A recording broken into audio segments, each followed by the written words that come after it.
Senhor, toma minha vida nova, antes que a espera desgaste anos em mim.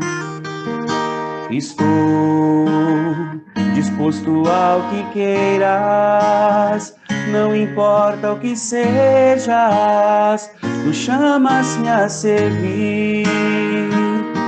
Leva-me aonde os homens necessitem tua palavra, necessitem de força de viver.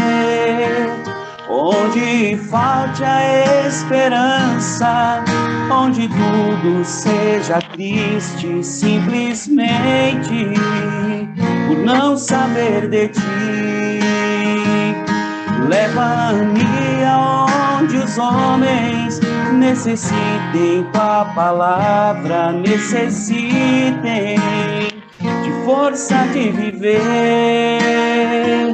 Onde falte a esperança, onde tudo seja triste, simplesmente por não saber de ti.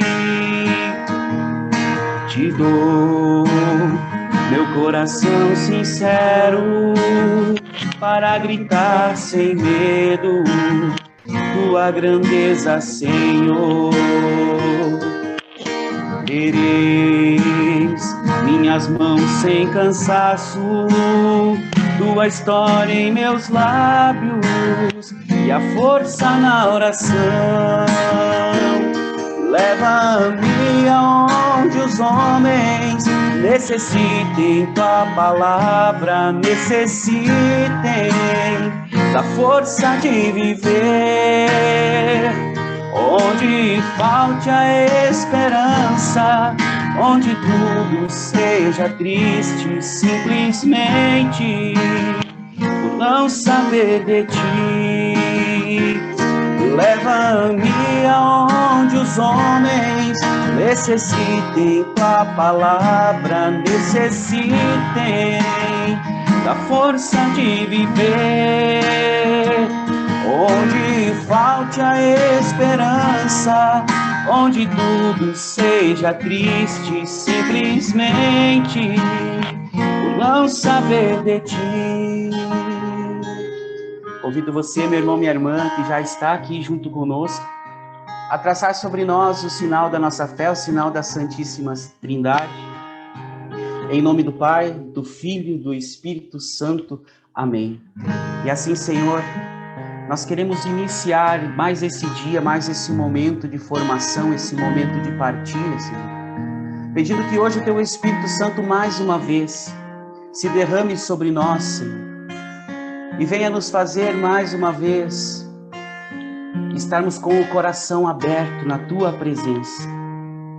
Senhor, o quanto necessitamos da graça, da força, da unção do Teu Espírito Santo, para termos, Senhor, o discernimento, para termos, Senhor, a coragem, para termos, Senhor, a força de ir, de anunciar, de estar cada vez mais próximo de Ti, Senhor.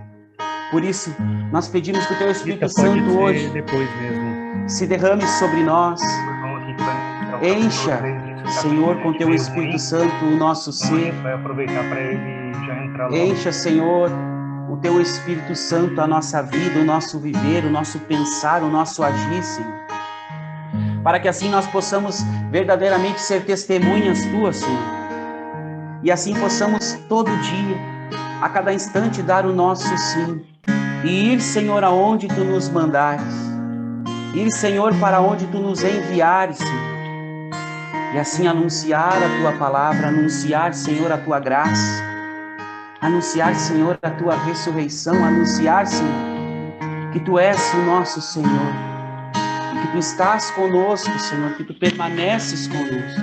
Por isso nós Te pedimos, Senhor, envia Teu Espírito Santo. Dai-nos, Senhor, a coragem que necessitamos. Dai-nos, Senhor, a força que necessitamos. Leva-nos, Senhor, aonde precisam ouvir falar de Ti. Aonde, Senhor, precisam escutar, Senhor, o Teu santo nome. Aonde precisam, Senhor, conhecer as Tuas promessas, a Tua graça, Senhor. Leva-me aonde os homens necessitem tua palavra, necessitem da força de viver, onde falte a esperança, onde tudo seja triste, simplesmente por não saber de ti. Ori alabandari alabashiri cantari alamandari alassuri alabandari, ele alabandari alamari, ele alabashiri cantari alabandassuri alamandari. Vá clamando o Espírito Santo, vá soltando a tua voz, irmão, vá rezando, vá pedindo que hoje o Espírito Santo venha, que ele encha os nossos corações, que ele inunde os nossos corações, que ele abra o nosso discernimento, que ele abra nossos ouvidos, que ele abra o nosso coração, e que nós possamos cada vez mais dizer sim, Senhor. Envia-me, Senhor. Leva-me, Senhor, aonde tu quiseres, Senhor. Ele alabandari alabashiri cantari alamandari, ori alabandashiri cantari alamandari alabassori alamandari, ori alabandari alabashiri cantari alamandari, ori alabashiri cantari alamandari, ori alabashiri cantari alamandari, alamandari, suri ala cantari alamandari. Leva-me aonde os homens necessitem tua palavra, necessitem da força de viver, onde falte a esperança, onde tudo seja triste, simplesmente por não saber de ti. Te pedimos tudo isso, Senhor, pela intercessão da nossa Santíssima Mãe. Ave Maria, cheia de graça, o Senhor é convosco. Bendita sois vós entre as mulheres, e bendito é o fruto do vosso ventre, Jesus. Santa Maria, Mãe de Deus, rogai por nós, pecadores, agora e na hora de nossa morte. Amém. Amém. Bendito seja o nome de Jesus, aleluia. Jesus ressuscitou. Bem-vindo, irmãos. Que alegria estarmos aqui na presença de Deus, estarmos reunidos, mesmo que virtualmente, com aquela vontade de dar aquele abraço no irmão, né? De dar aquele aperto de mão, de ver aquele sorriso ao vivo e a cores. Mas nós utilizamos dessa ferramenta nesse tempo que é uma bênção, né, de Deus. É assim que nós podemos nos reunir, então nós não vamos perder a oportunidade. Irmãos, quero acolhê-los, bem-vindos. Bem-vinda também a nossa irmã da Diocese de Santa Cruz do Sul, também aqui conosco. Bem-vinda a nossa coordenadora estadual do Ministério de Pregação, a Rita. Também, nesse momento de oração, de clamor, né, vamos orar pelos formadores desta manhã, né, pelo Dilcione, pelo Lúcio, pela Rita e por mim, pedindo que o Espírito Santo se derrame sobre nós, nos instruindo, movendo-se em nós, para que possamos ministrar o conteúdo dessa formação segundo aquilo que a igreja ensina, aquilo que é a teologia da igreja, para que nós não nos desviemos nem para a direita nem para a esquerda, mas para que permaneçamos no centro da doutrina de Cristo. Em nome de Jesus. Amém. Então, vamos acolher nosso irmão Dilcione, que vai ministrar aqui o capítulo 3. Quero tranquilizar aqui os irmãos que essa formação está sendo gravada, então tentem anotar, procurem anotar, sim, porque fica mais fácil de lembrar, de memorizar, né? Mas não se preocupem caso tenham perdido uma ou outra coisa, porque nós estamos gravando essa formação, tá bom? Vai lá, irmão, vai no fogo. Isso aí, tudo bem? Bom dia, paz. Como o Leonardo já disse, né? Meu nome é Dilcione, participo do grupo de oração Maria Mãe dos Caminhantes, na paróquia Santo Antônio, no bairro Liberdade, em Novo Hamburgo. Apesar que eu estou bem distante de Novo Hamburgo, estou quase aqui na divisa de Montenegro. Mas vamos lá, vamos estudar então esse capítulo 3 de Atos dos Apóstolos. E desde essa introdução que vos faço, me veio muito assim a passagem do Evangelho de São João no capítulo 21, que mais aqui para frente eu acho que a gente vai experienciar a aparição de Jesus na Galileia, onde conversa com Pedro. E Deus não desiste daqueles que ele chamou para o anúncio, né?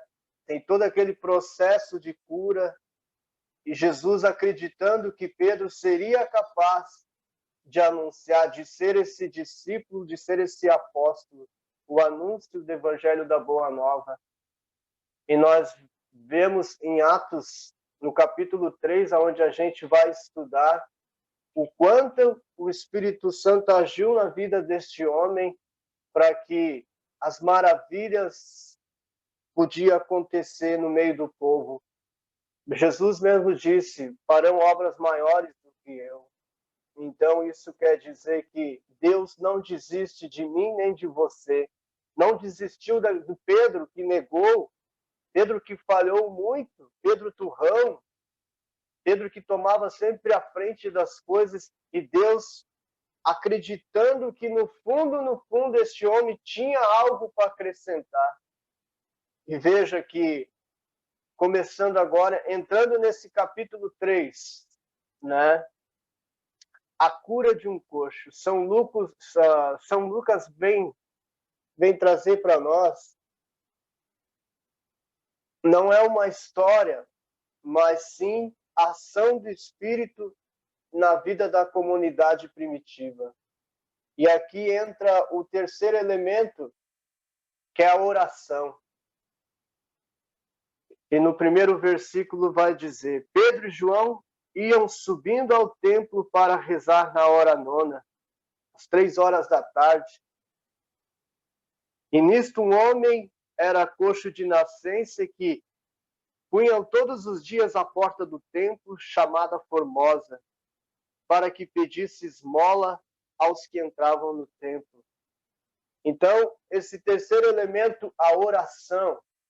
A comunidade primitiva, naquele começo da igreja, através das perseguições, e a perseguição começou quando estes dois homens, conduzidos pelo Espírito, eles fazem, eles não, mas o próprio Espírito age através deles no templo, um lugar público, e ali acontece esse milagre, essa cura deste homem. E neste capítulo aqui a gente vê os personagens, Pedro e João, o paralítico e o povo. São Lucas, ele traz bem detalhado isso aqui, para que a gente possa compreender toda essa dinâmica desse capítulo aqui que a gente vai estudando passo a passo, né?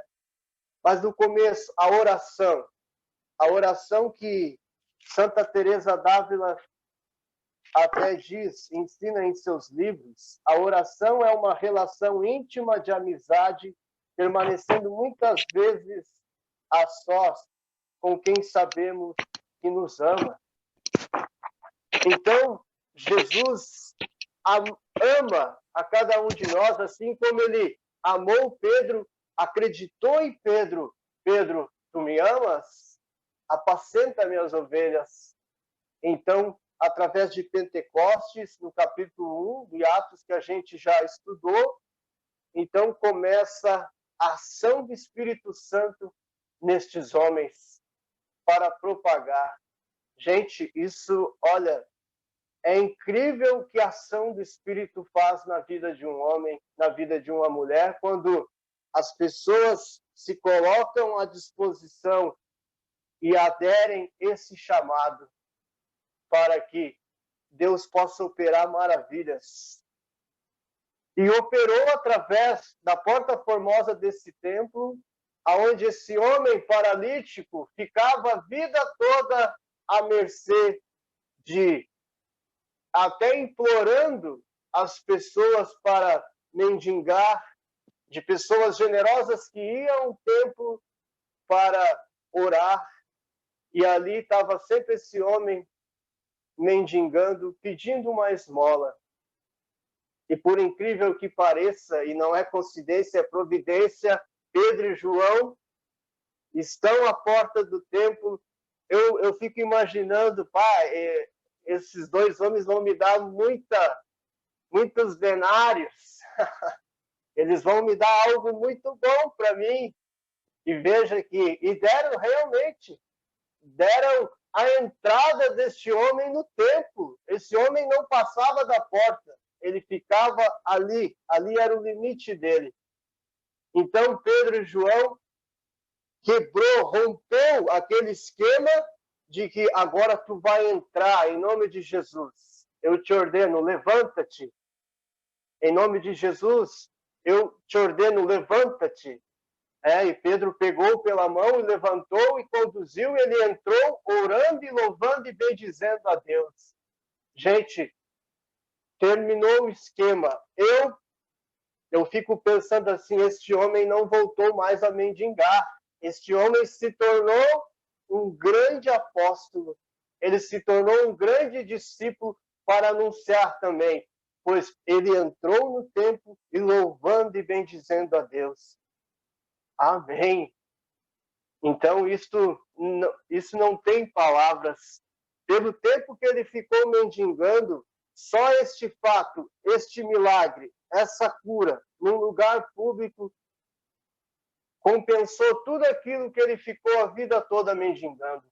É uma vida nova que este homem recebeu para também propagar.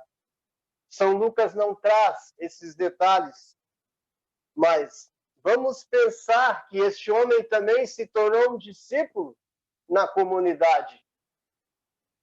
Ele se tornou um discípulo na comunidade também para anunciar. Que bênção! Aí entra a parte do terceiro personagem, que é o povo.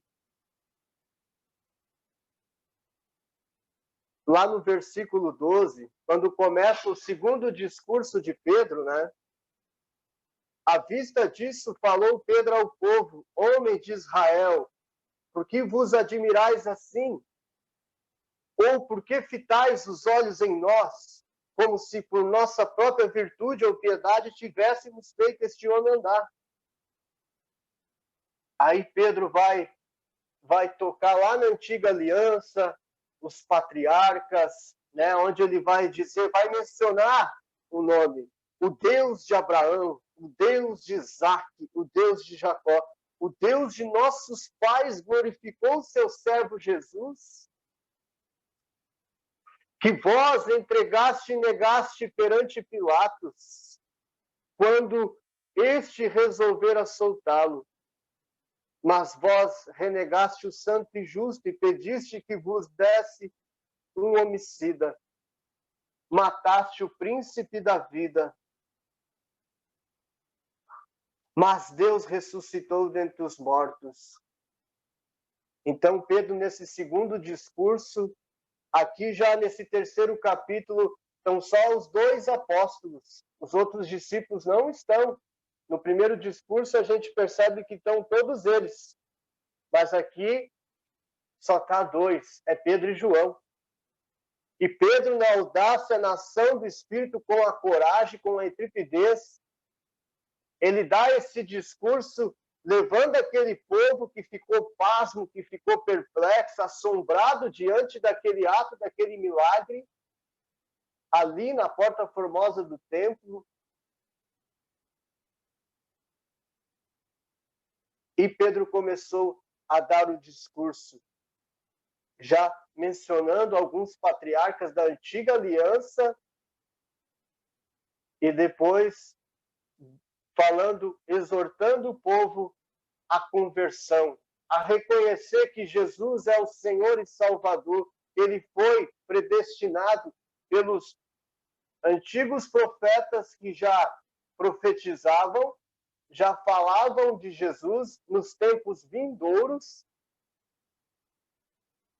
e que Pedro vai exortando este povo, e este povo vai se ficando impactado por aquele discurso de Pedro, a coragem, a ousadia de Pedro diante do templo, a coragem, aqueles homens que eram amedrontados, medrosos, desacreditados, agora na ação do Espírito, depois de Pentecostes, a coragem, a ousadia, começaram a compreender o mistério do reino de Deus, da construção do reino de Deus, fazendo acontecer no meio daquele povo dos judeus, para que a salvação fosse implantada, raizada nos corações daqueles homens.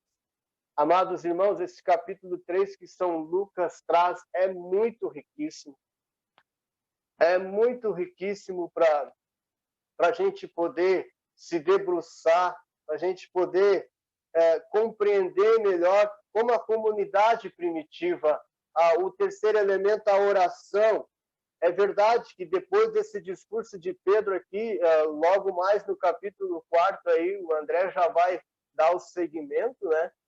Então, vai começar a perseguição e a comunidade, ela orava nas casas. Não era mais no templo, era nas casas, como nós agora. Né?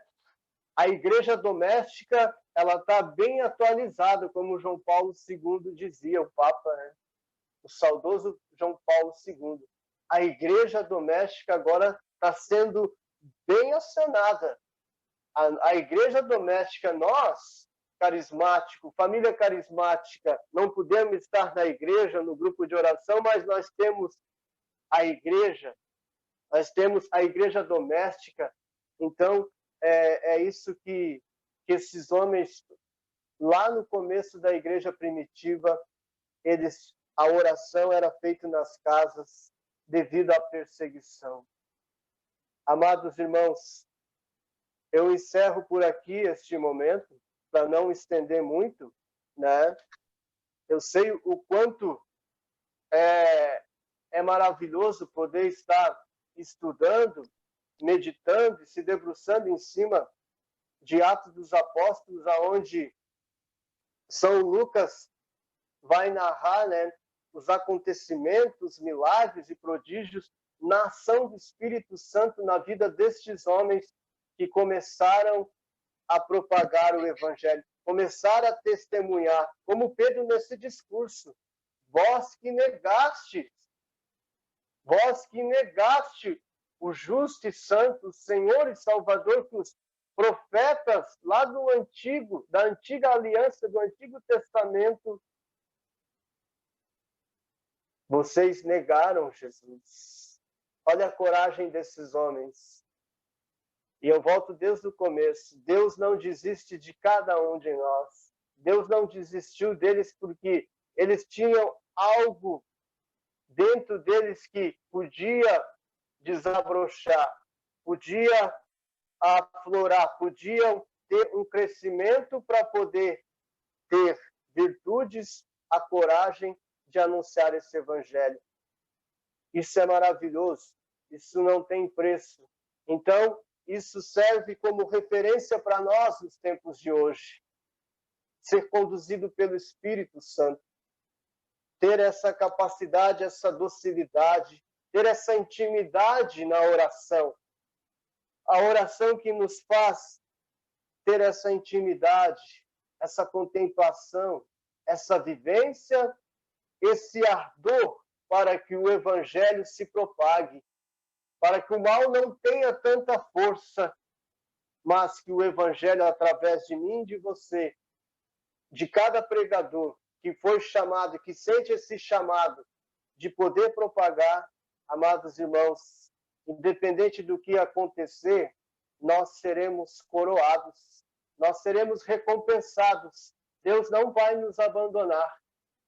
Aquele que aderiu aquele que se comprometeu, que submeteu a se dedicar, a se empenhar, a se gastar na obra, na construção do reino, esse terá recompensa.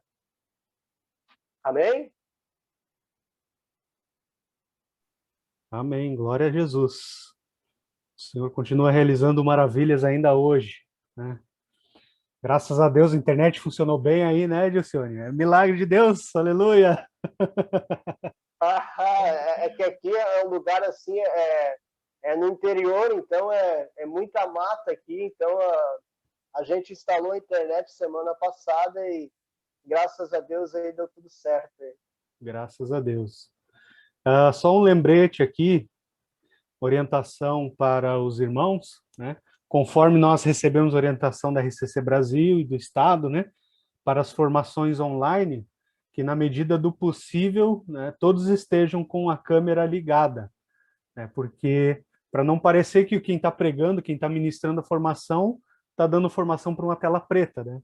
Não, está dando formação para pessoas, está dando formação para essa linda família carismática. Então, na medida do possível aí, deixem as câmeras ligadas e os microfones desligados, certo? Primeiro vê aí se está com a roupinha apresentável, né? Se tiver tudo ok, liga a câmera, tá certo? Então vamos passar agora para a palavra para o nosso irmão Lúcio, que vai ministrar a formação do capítulo 4. Pode ir, irmão, com a graça de Deus. Bom dia, meus amados irmãos e irmãs. É um prazer estar junto com vocês hoje. Leonardo, como eu falasse no início, nós temos a saudade de nós podermos nos vir, nos dar esse abraço. Estamos aqui nos vendo, sim, ao vivo e a cores, mas só falta aquele calor humano, aquele abraço humano que tanto nos aproxima dos nossos irmãos. Leonardo já falou, meu nome é Lúcio, sou do grupo de oração São Miguel Arcanjo de Dois Irmãos. E agora, então, nós vamos partilhar um pouquinho sobre o capítulo 4, que é, na verdade, uma sequência de todo o livro dos Atos dos Apóstolos. Mas, para que nós possamos entender o capítulo 4, nós temos que retroceder um pouquinho para o capítulo 3, que o Dilcione nos compartilhou, porque parte do momento em que Pedro e João eles chegaram no templo e teve a cura daquele coxo de nascença. Em cima dessa cura, e mais a pregação, o testemunho que os apóstolos, os dois, estavam dando sobre a ressurreição de Jesus e, consequentemente, a ressurreição dos mortos, os fariseus, todo o sinédrio ali, eles se sentiram incomodados. Nós poderíamos colocar talvez dois motivos ali pelos quais eles se incomodaram. O primeiro motivo, digamos assim, que os saduceus eram céticos. Eles rejeitavam todo o Antigo Testamento, com exceção do Pentateuco, que são os 5 livros de Moisés. Também, eles não é que eles não acreditavam, eles acreditavam, eles recusavam a ressurreição de Jesus. E João ensinando, isso desafiou até um certo ponto as crenças dos saduceus. Né? E o segundo motivo, nós poderíamos colocar que eles estavam mais preocupados em não perder o seu status, não perder a sua hierarquia dentro do contexto todo. Eles tentando de toda forma manter a sua posição, manter a sua natureza, e também porque ensinar o povo era uma prerrogativa exclusiva deles. Aí me aparecem dois personagens aí que sem estudo nenhum, sem formação nenhuma, sem nenhum estudo teológico, e começam a pregar, começam a ensinar o povo, começam a declarar a ressurreição de Jesus. E os saduceus ali vendo que aquele povo estava se afluindo a Pedro, cada vez mais pessoas estavam se aproximando dos apóstolos. Se nós olharmos um pouco adiante, lá no capítulo 1, ali entra também a importância da oração, que o Dilson falou, lá em Atos, no dia que eles escolheram Matias como o 12º apóstolo, já que Judas traiu e, por fim, tirou a sua própria vida, né? Ali a Bíblia nos diz que tinha em torno de 120 pessoas. No capítulo 2, nós vemos, depois do Pentecostes ali, que o número de pessoas já havia subido para em torno de 3.000 pessoas. E hoje, um pouquinho adiante aqui, nós vamos ver que todas as pessoas que estão se aproximando já se aproxima de 5.000 pessoas. Tem algumas versões da Bíblia, que nem a Bíblia da Ave Maria, dizem pessoas. A Bíblia, tem outra aqui, a pastoral, mas a Bíblia de Jerusalém já fala mais em 5.000 homens. Nós sabemos que naquela época era costume que os homens eram separados das mulheres quando estavam sendo ensinados, quando recebiam as pregações. Por isso que algumas versões das Bíblias nos falam somente de 5.000 homens que estiveram ali. Mas aí os saduceus, eles se incomodaram. E para evitar que Pedro e João continuassem a falar bem de Jesus, continuassem a pregar a ressurreição de Jesus, o que eles fizeram? Vieram lá, buscaram eles, colocaram na prisão. Já que era final do dia, o Sinédrio não estava mais funcionando naquela época, se bem que naquela época o Sinédrio, eles praticamente só trabalhavam ou só funcionava na parte da manhã. Então eles colocaram Pedro e João na cadeia. Vamos dizer de passagem que foi de uma forma injusta, mas colocaram lá para calar a boca deles. O Sinédrio, se nós olharmos um pouco sobre o que era composto, o Sinédrio era composto por 70 pessoas, mais ou menos, todos do sexo masculino, e mais o sumo sacerdote e o capitão do templo, que era a segunda pessoa dentro da hierarquia, dentro do Sinédrio. O sumo sacerdote era o mais elevado, depois o capitão, e daí depois vinham os outros integrantes. Mas todos eles estavam preocupados e com essas pregações, com tudo que Pedro e Paulo e também os outros apóstolos falavam, que eles poderiam perder o seu status, eles poderiam talvez perder aquilo que eles tanto preservavam. No dia seguinte, a prisão deles, então o Sinédrio escutou a ambos, e como eles não tinham como simplesmente recusar aquela cura que foi feita, narrada ali no capítulo 3, a cura do coxo, era um milagre que todos tinham visto. Não tinha como dizer, isso aí é uma coisa fantasiosa, é alguma coisa inventada pelos apóstolos. Não, todos viram o que aconteceu. Tanto que nem a ressurreição de Jesus também é algo inquestionável.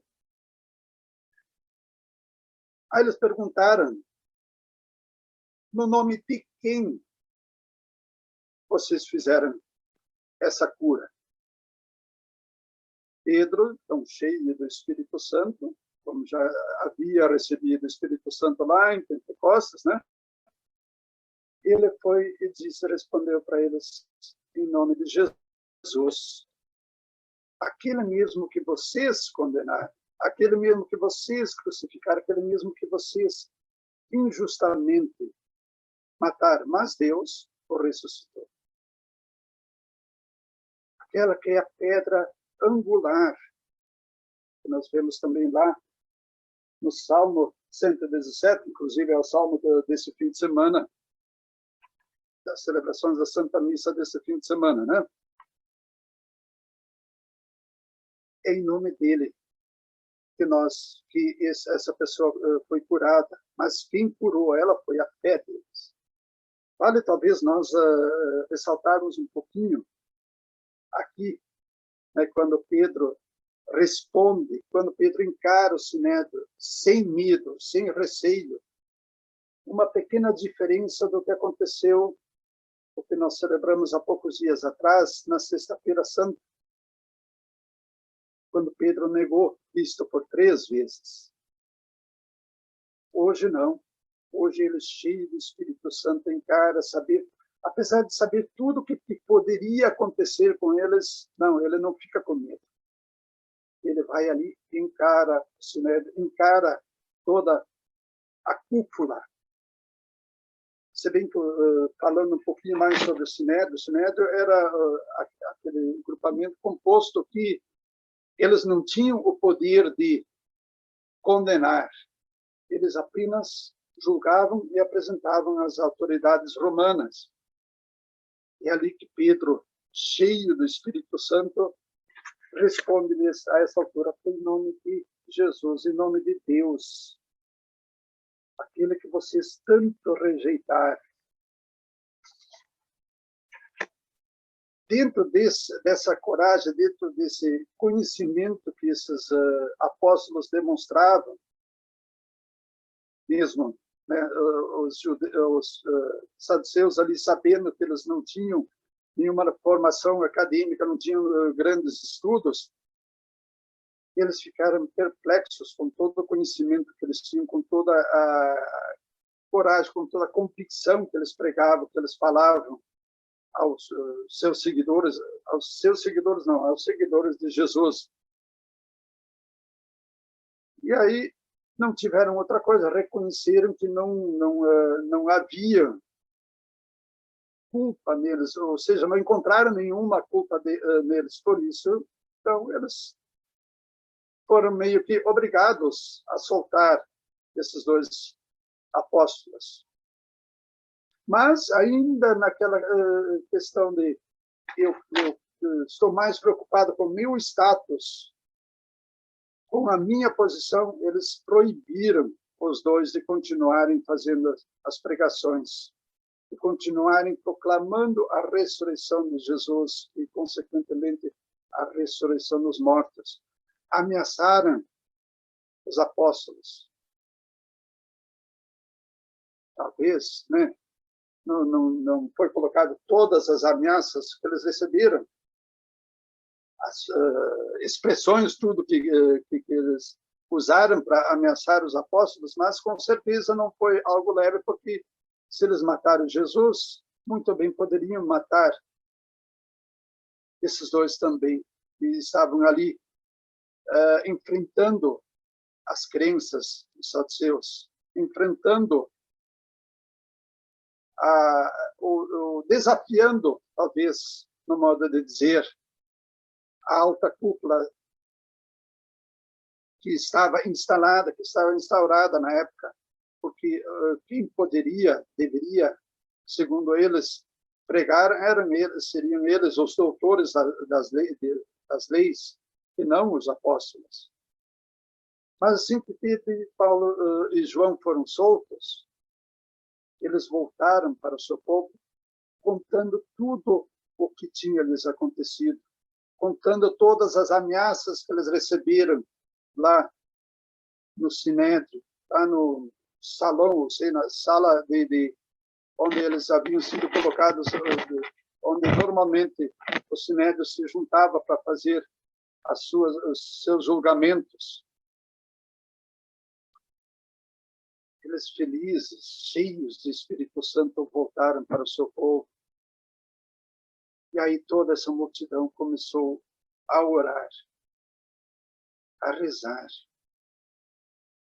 a louvar a Deus, louvar a quem nos dá essa vida, quem nos deu a vida, dizendo: soberanos és tu, Senhor. Soberano és tu, ó Deus, Criador do céu e da terra. Mais adiante nós vamos ver como se formaram as novas comunidades seguidoras de Jesus, as comunidades cristãs. Como o senhor já falou, eles não poderiam se reunir nos templos para fazer suas orações, porque os templos eram, digamos, exclusivos dos saduceus. Então, eles tiveram que fazer suas orações em suas casas, mas cada vez mais eles tiveram pessoas seguindo os seus ensinamentos. E aí entra a questão da outra doutrina que Jesus tanto pregava, que era a partilha. Nós vemos ali que eles vendiam tudo que tinham para colocar em comum com as pessoas. Sei que algumas situações, eu não me lembro agora a passagem, mas eu já li sobre isso, que a algum ponto eles haviam sido criticados por simplesmente chegarem e venderem tudo e partilharem com seus irmãos, porque eles estavam se desfazendo das suas rendas, desfazendo dos seus meios de conseguir a sua manutenção, o seu sustento. Mas Jesus sempre pregava, e continua pregando hoje ainda, que nós devemos sim partilhar aquilo que nós temos, olhar para o nosso lado, ver quem está passando por necessidades. Aí nós precisamos partilhar tudo aquilo que nós temos, ou seja, ao menos aquilo que está nos sobrando. Aí nós vemos também, né, o quanto o Espírito Santo age em cima de nós, ou o quanto a nossa doação exige para que nós possamos fazer essa partilha. Nós não podemos só pensar em nós, só pensar no meu bem-estar. Eu preciso pensar no bem-estar do meu irmão, da forma como eles fizeram, da forma como eles repartiram os seus bens, repartir tudo que eles tinham para que todos pudessem viver em igualdade, que nada lhes faltasse. Nós podemos talvez aqui ressaltar duas coisas que o Espírito Santo, o Espírito de doação, não o Espírito Santo, mas o Espírito de doação nos exige, que o Espírito de doação, de partilha, nos exige. Uma é a sensibilidade que nós devemos ter para com o nosso irmão. Aquela sensibilidade de saber qual é o nosso irmão que passa por necessidades. Agora, nesse período da Páscoa, no período do Natal, isso é muito feito em nossos meios, mas nós esquecemos do restante do ano, porque as pessoas não precisam só comer, não precisam ter satisfeito suas necessidades básicas somente na Páscoa e no Natal, elas precisam o ano todo.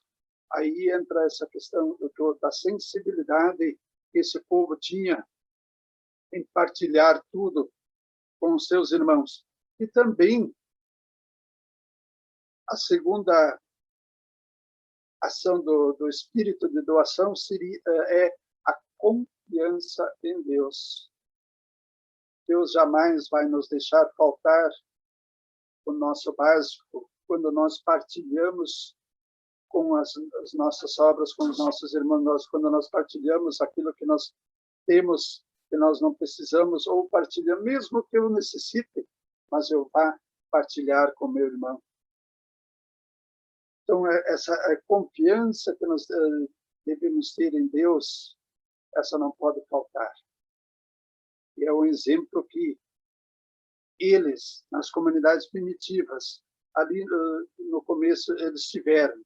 Eles confiaram em Deus, confiaram em tudo aquilo que os apóstolos, em tudo aquilo que os que desde o início seguiam Jesus e agora tinham a missão de levar todos esses ensinamentos, a missão de levar a palavra de Deus adiante aos quatro cantos do mundo. O povo tinha, essas comunidades tinham essa sensibilidade, tinham essa confiança em Deus e colocaram tudo para partilhar com seus irmãos. Meus amados, era mais ou menos isso que eu tinha para partilhar com vocês. Lógico, se nós fôssemos pegar mais detalhadamente tudo aquilo que nos ensina esse capítulo 4, não só o capítulo 4, mas todo o ensinamento que Atos dos Apóstolos nos ensinam, se nós colocássemos tudo isso em prática, nós teríamos um mundo muito diferente, nós teríamos um mundo muito melhor. Mas era isso que eu queria partilhar com vocês hoje. Agradeço essa oportunidade que ter essas carinhas lindas aí hoje de novo, né? Então, fique com Deus, meus amados irmãos. Amém, amém. Muito obrigado pela partilha, irmão.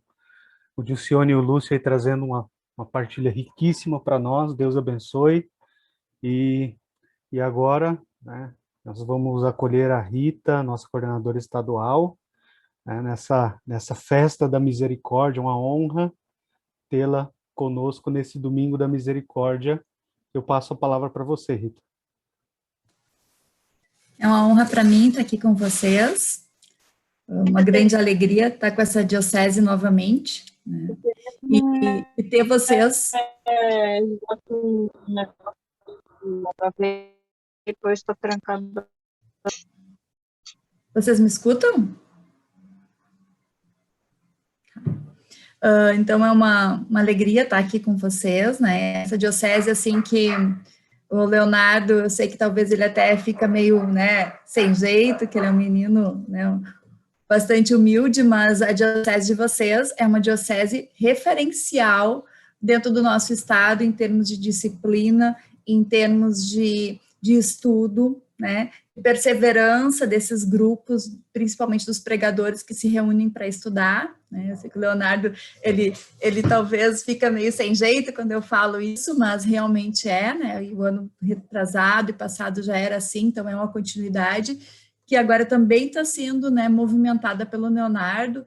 Então, louva a Deus aí pelo sim dele, pela dedicação, e principalmente por vocês estarem aqui no domingo de manhã, esse domingo da misericórdia. Então, louvado seja Deus mesmo, né, por essa comunhão em torno da palavra. Amados, então, continuando esse estudo, eu vou tentar compartilhar a minha tela. Eu não sei se eu consigo, se eu tenho permissão. Deixa eu ver. Não tenho permissão, vai ter que ser com você, Léo. Só se tu me der permissão. Certo. Como que eu faço para te dar permissão? Não, ou tu pode ir partilhando ali, não tem problema. Só para ilustrar um pouco mais, né? Ali, não sei se está em inglês para ti, share screen. Uhum. Isso. Uhum.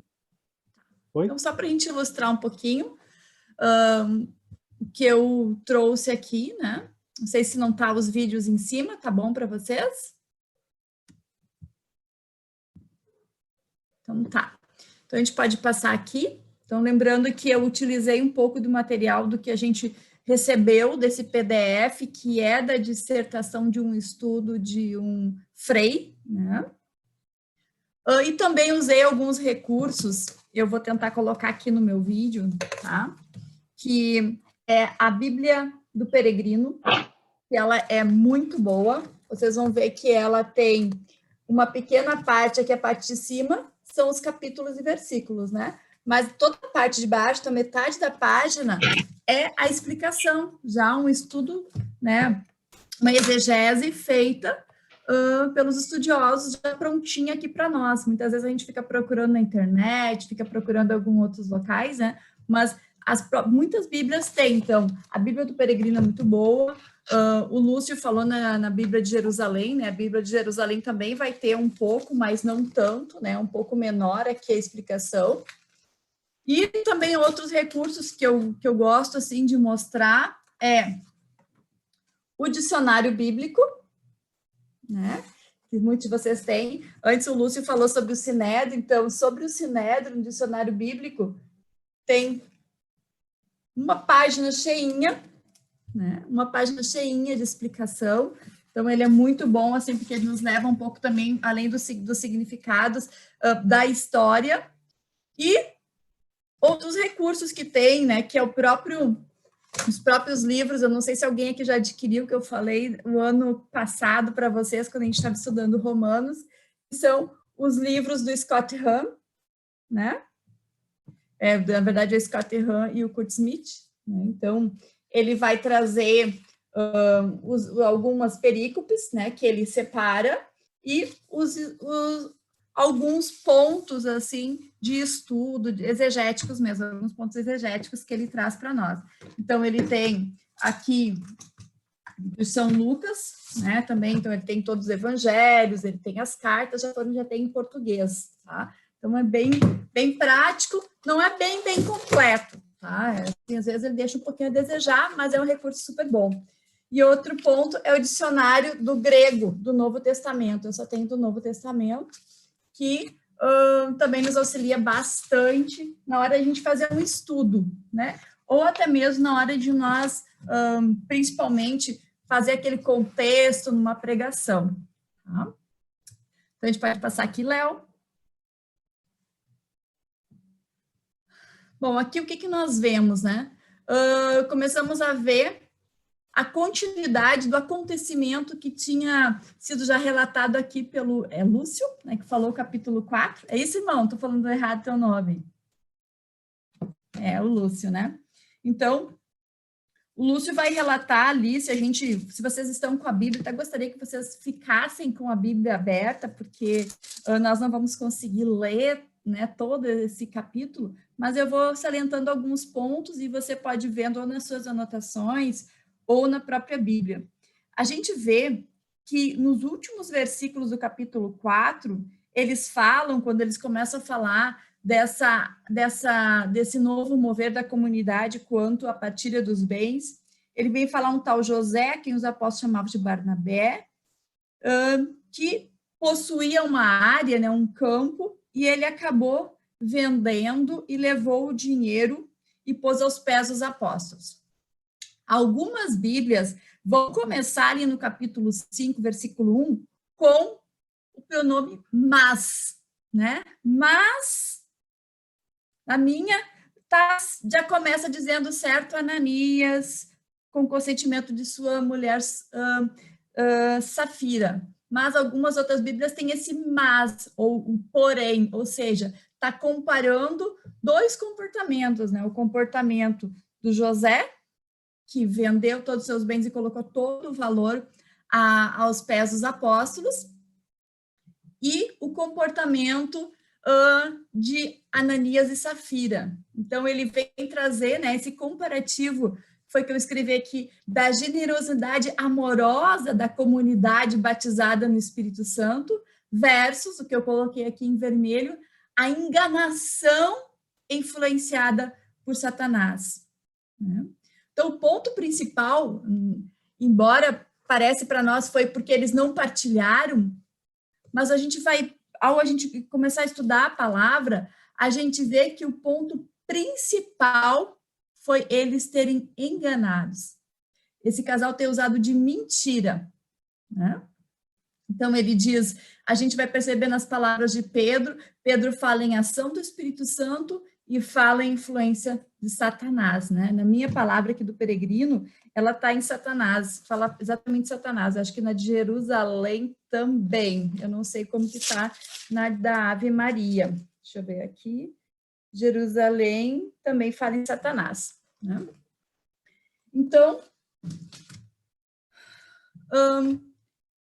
olhando aqui para a palavra, a gente vê que Pedro, né, ele fala algo muito importante na fala de Pedro, né, que é o versículo, ali do versículo 3, né? Pedro lhe disse: Ananias, como é que Satanás te impulsionou a mentir ao Espírito Santo, ficando com parte do preço do campo? Daí ele vem salientar algo que como que era essa partilha dos bens, né? Era obrigatório, sim ou não? Porque daí Pedro diz: não poderias conservá-lo, ou se o vendesse, não poderia ficar com o dinheiro? O que te moveu a agir assim? Ou seja, por que tu está falando assim para mim? Ninguém está te obrigando a nos dar tudo. Por que tu não agiu com a verdade? Então, quando eu fui estudar e até consegui, né, um recurso aqui, foi até um aluno da PUC, que ele estudou exatamente esse capítulo, né? Então, foi evidenciado que, dentre os cristãos, né, os simpatizantes ao movimento cristão, né, eles não eram obrigados a entregar seus bens. Pelo contrário, muitos eles ainda até queriam que ficassem com os seus bens, porque era uma forma deles ajudar ainda mais a comunidade. Pessoas que tinham algum comércio, a gente vê até a própria carta, o livro de Atos, né? A gente sabe que quando Atos começa lá com Teófilo, né? Os estudos nos relatam que o Teófilo era um desses, assim, que, vamos dizer, patrocinador, né, dos escritos, patrocinador, um grande colaborador da comunidade cristã. Então, ponto importante nessa passagem de Ananias e Safira: eles não eram obrigados a entregar integralmente seus bens. Poderiam dar um pouco, poderiam dar metade, ou poderiam dar tudo, né? Mas o ponto mais culminante aqui é que este casal agiu com mentira, né? Porque as doações eram voluntárias. Então, agiu sob a influência do Satanás. Pode passar, Léo?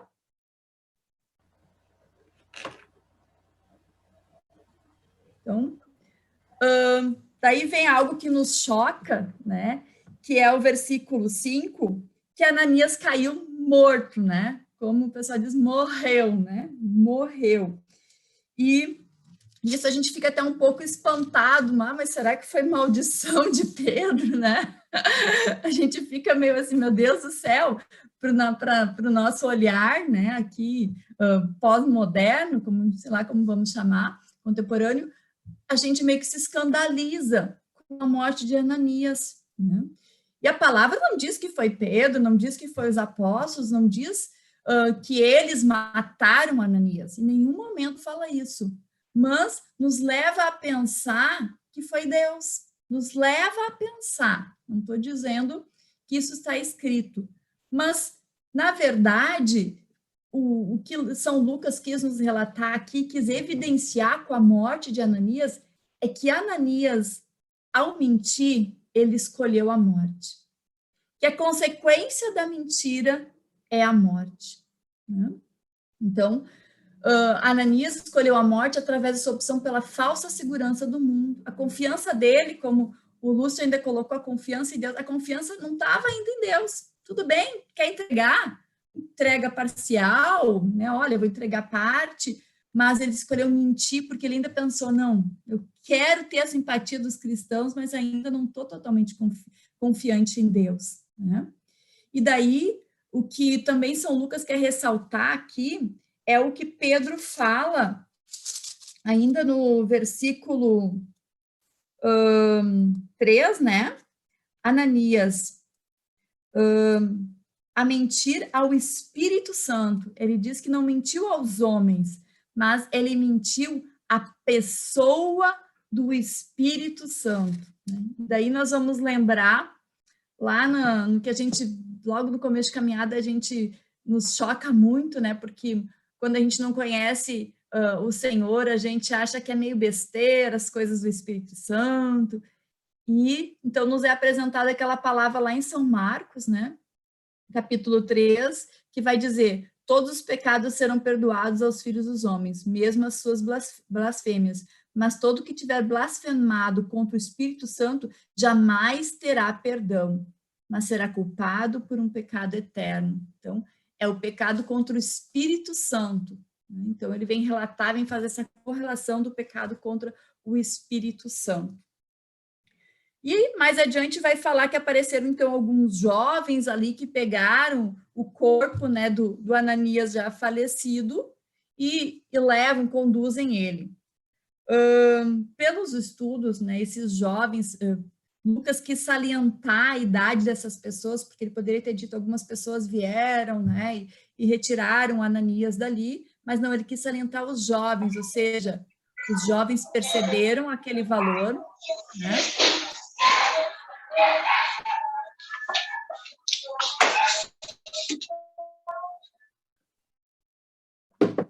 simbolizando que os jovens seriam a nova geração de cristãos. Aquilo aconteceu também como um exemplo dos jovens, né? Seria a sucessão daquela comunidade.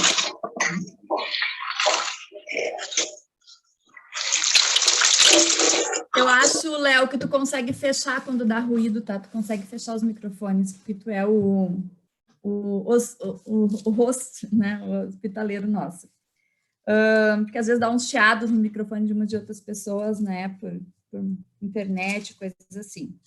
E finalizando esse capítulo, esse trecho, assim, da primeira perícope, né? Do capítulo 5, vem aparecer pela primeira vez a palavra igreja. Pela primeira vez aparece a palavra igreja, que no grego é eclésia. Inclusive, eu tenho uma colega do Ministério da Pregação, ela é do Nordeste, agora não lembro qual é o estado, que o nome dela é eclésia, né? Então, eclésia não como igreja-templo, mas como assembleia, como congregação, né? E a partir de agora vai aparecer em Atos dos Apóstolos 23 vezes a palavra igreja, como comunidade, como esse corpo de pessoas. Tá? Então, podemos passar, Léo?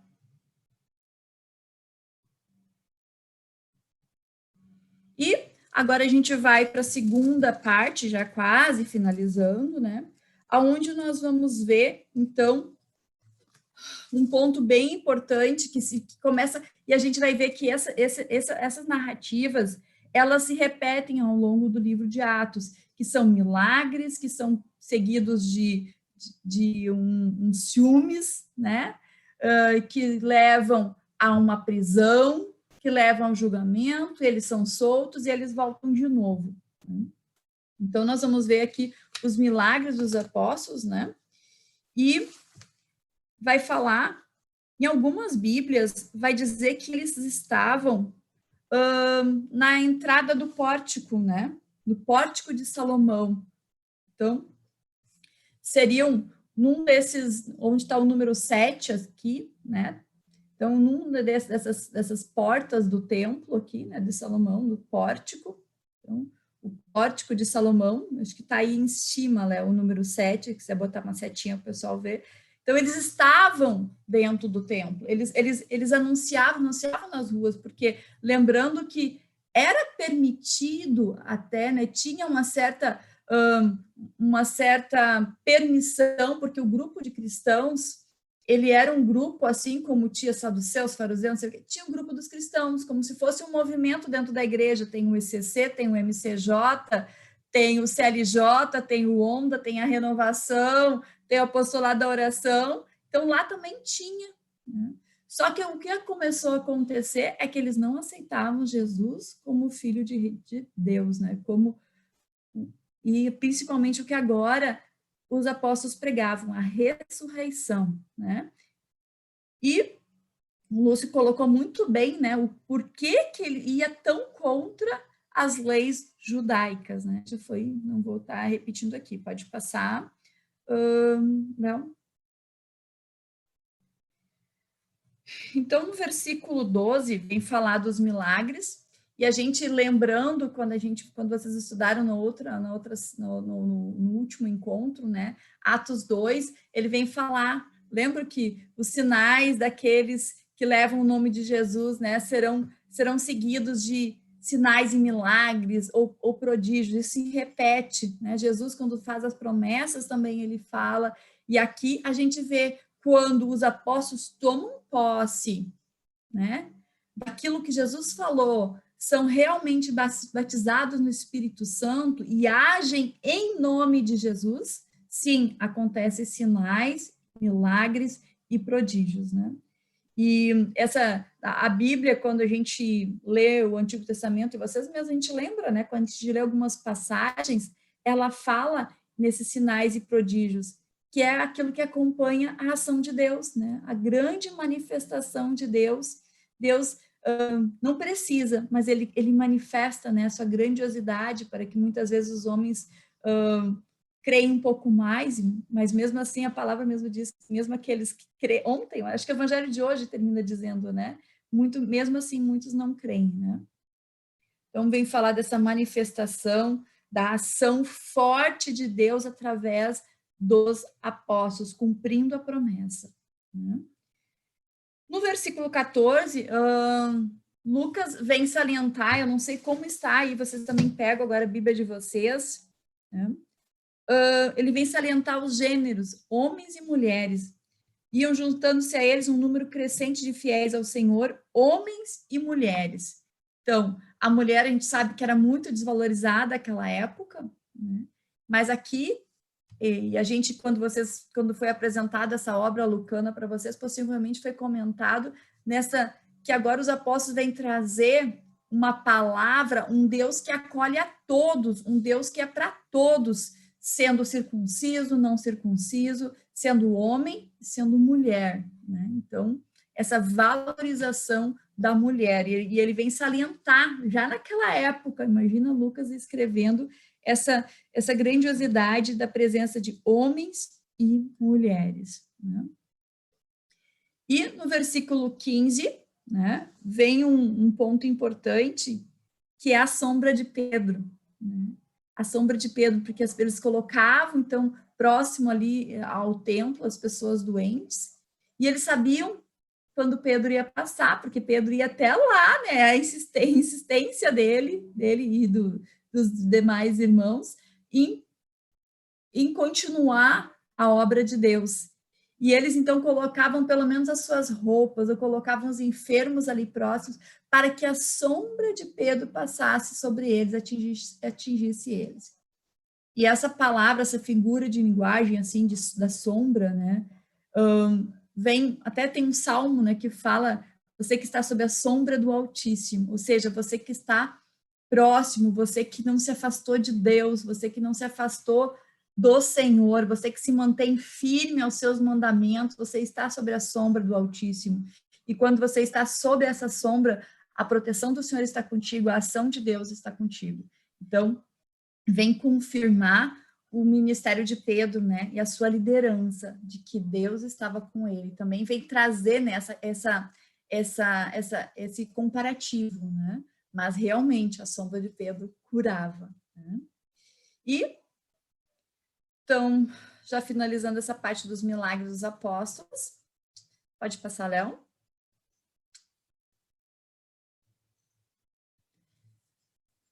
Vai acontecer, né, de novo, aquilo que sucede ao longo de Atos dos Apóstolos, né? Um milagre ou uma proclamação, pessoas que são convertidas, e vem a perseguição, né? Vem sempre uma perseguição. E aqui o irmão Lúcio já nos colocou, né, sobre como a gente consegue aproveitar, né, o que o outro irmão colocou. A gente, antigamente, talvez eu, na minha vida, né, não sabia o que era um sumo sacerdote, até a gente até tinha medo de falar, mas à medida que a gente vai estudando e vai se acostumando com aquela linguagem, com aquele vocabulário, vai entrando na gente, né? A gente já consegue aproveitar até conhecimentos que a gente fez nos estudos do ano passado, e aqueles que vêm fazendo todos os estudos, nós já estamos no 4º livro da Bíblia, né, estudando. Então, que coisa, terceiro Bíblia, né? Não foi meio, mas foi curtinho. 3º livro, e em 2 anos estudando, né? Então, agora, vamos aproveitar e estudar, porque são algumas linguagens que vão se assimilando, e isso muitas vezes faz todo sentido dentro daquela narrativa, ou até muda a narrativa quando tem um vocabulário novo, que é importante a gente ir atrás. Não que numa pregação a gente precisa expor tudo, né? Mas para o nosso próprio conhecimento e para interpretar melhor a palavra de Deus. Então, o Sinédrio já foi falado, o sumo sacerdote já foi falado, os saduceus também já foi falado. Aqui tem apenas uma imagem para a gente ver mais ou menos como que eles se deslocavam, aonde ficava o presidente, né, que era o sumo sacerdote, né, e aonde que ficava o acusado ali no meio. Olha, irmãos, o cara tinha que ser de firmeza mesmo para aguentar firme todos aqueles 71 olhares acusadores. Pode passar, Léo? E, então, eles são presos novamente, né? O versículo 18 vai dizer que prenderam os apóstolos, puseram na prisão pública. Mas daí, de noite, vem a ação de Deus. Deus não abandona os seus, né? A libertação pela ação do anjo do Senhor, mostrando algo que é recorrente desde o Antigo Testamento, a ação divina de Deus através da intervenção, né? Pelo envio de um anjo. Lembro aquela passagem, eu trouxe aqui um exemplo de José, quando foi libertado, em Gênesis, Jeremias. Então, sempre a ação do anjo do Senhor. Só que o anjo ajuda, mas ele também coloca uma ordem, né? E essa ordem está ali no versículo 20, vai dizer: o gurizada, não vamos afrouxar as pernas, vamos continuar essa missão, né? E ele diz: ide e de pé no templo, explicai ao povo a doutrina deste modo de vida, deste novo modo de vida. Continuem doutrinando, não desistam. Então, o Senhor envia, reforça a ordem que era para eles não temer, né? Então, novamente, né, Pedro volta, os apóstolos voltam e continuam a doutrinar o povo, né? E, novamente, então, eles são presos. E toda aquela sequência, como sempre acontece. Um ponto importante aqui, nesse finalzinho de capítulo, é o versículo 28, aonde, de novo, vai lá para aquele sinédrio de novo, né? Então, o sumo sacerdote, ele interroga Pedro, só que aqui nós já vemos um comportamento que até foi o Lúcio também comentou um pouco, né? No capítulo 4, Pedro mesmo fala no capítulo 4 que o sangue de Jesus foi um sangue injusto que foi derramado. A morte de Jesus foi uma morte injusta e essa culpa ia cair sobre eles. Então, eles começam a ter um peso de consciência. E aqui no versículo 28, a gente vê ele falando no sangue pela morte desse homem, ele vai falar, né? Tornar-nos responsáveis pela morte desse homem, pelo sangue desse homem. Eles não querem. Então, ele pede que haja uma intervenção, né? E no versículo 29, vem algo muito importante que Pedro novamente coloca, aquilo que ele já colocou no capítulo 4, que eles não estão ali para obedecer a homens, mas sim para obedecer a Deus. Que o fato era que eles não queriam simplesmente estar desobedecendo a lei romana, estar desobedecendo as leis judaicas. Não era, eles estavam acima de tudo isso. O que eles queriam era obedecer a Deus, mesmo que isso fosse contra as leis civis, né? E por isso que tinha toda a perseguição, porque eles iam muitas vezes contra as leis civis. E ele salienta, né? Deve-se obedecer a Deus do que aos homens, né? Isso que movia Pedro. E aqui ele vem falar do madeiro, ele vem lembrar de novo, né, da morte de Jesus. Pode passar, Léo? E já finalizando, então, nós temos a entrada de alguém muito importante, aqui a intervenção de alguém muito importante, no versículo 34, que é Gamaliel. E a gente já ouviu esse nome, né? Vai ouvir mais para frente, porque Gamaliel foi o mesmo que formou Paulo, né? Porque as pessoas até se maravilhavam do conhecimento que tinha o apóstolo Paulo em relação às leis, né, ao judaísmo, a toda a lei judaica, porque ele tinha sido formado por um ótimo professor, muito bem conceituado, né, esse grande mestre chamado Gamaliel. Gamaliel também chamado como o ancião, né? Também aqui no dicionário bíblico tem toda uma página falando sobre Gamaliel, né?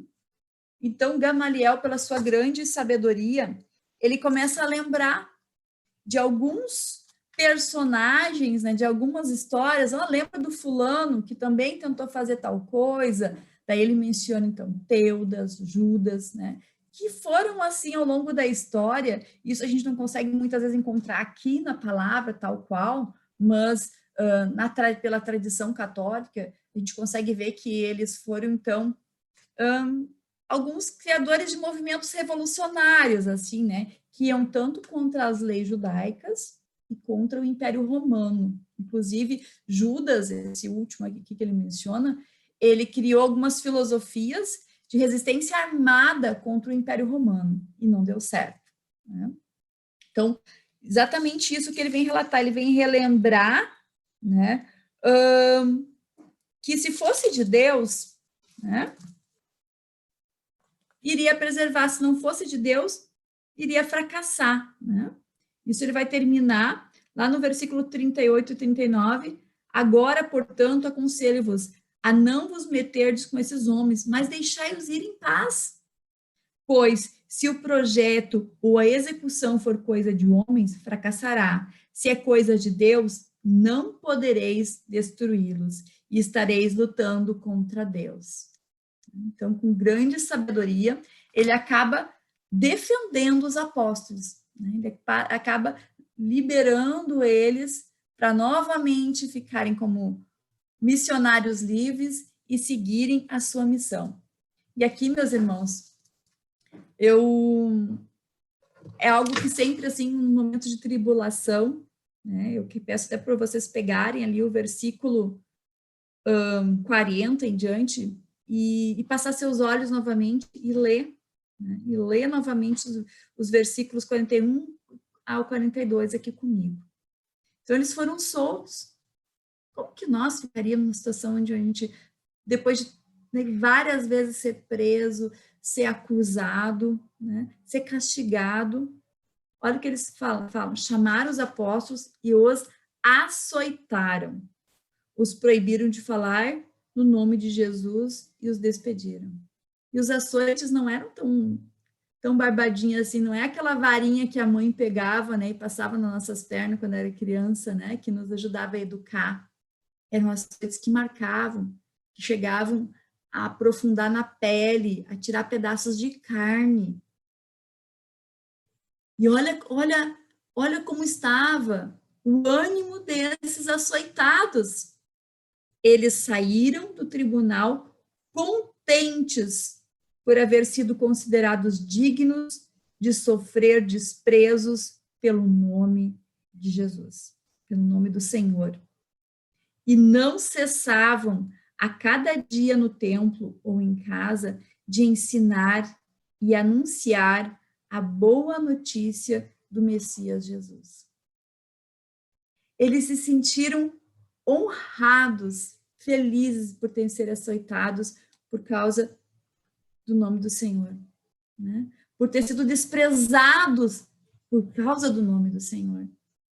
E muitas vezes, né, a gente se chateia, a gente deixa de ir no grupo de oração por coisas tão menores, a gente deixa um irmão de caminhada de lado, por açoites muito menores. Ou até mesmo deixamos de anunciar o nome do Senhor, por medo de perder um emprego, né? Por medo de alguém nos excluir dos seus relacionamentos. Mas eles não. Eles não cessavam a cada dia de ensinar e anunciar a boa notícia do Messias. E aqui vem a palavra ensinar e anunciar.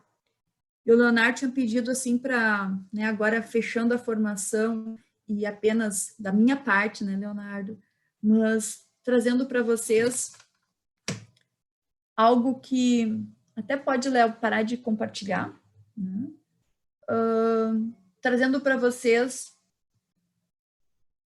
o nosso chamado, relembrar do nosso chamado como pregadores, como anunciadores. É um privilégio estar em nome do Senhor, né? É um grande privilégio, mesmo que a gente não se ache digno, assim como Pedro, né, lembrando da história, Pedro que tinha negado, Pedro que era difícil de ser conduzido, que não tinha muita docilidade, mas ele foi chamado a ser líder. E vocês todos aqui, né, somos em muitos, glória a Deus, também são chamados a sermos anunciadores da palavra, a sermos ensinadores, né? Aqui vai dizer que eles ensinavam e anunciavam. E nesse tempo de pandemia, talvez onde a gente não pode estar dentro de um grupo de oração, como de fato a gente deseja, né? Estarmos presenciais, mas a gente pode fazer esse trabalho meio formiguinha, de ensinar um colega de trabalho, de ensinar alguém da família, de ensinar os nossos próprios filhos. Eu quero assim partilhar com vocês que a minha pequena Emanuele, eu trabalho meio turno, e eu estou então ensinando ela a ler, né, no turno inverso.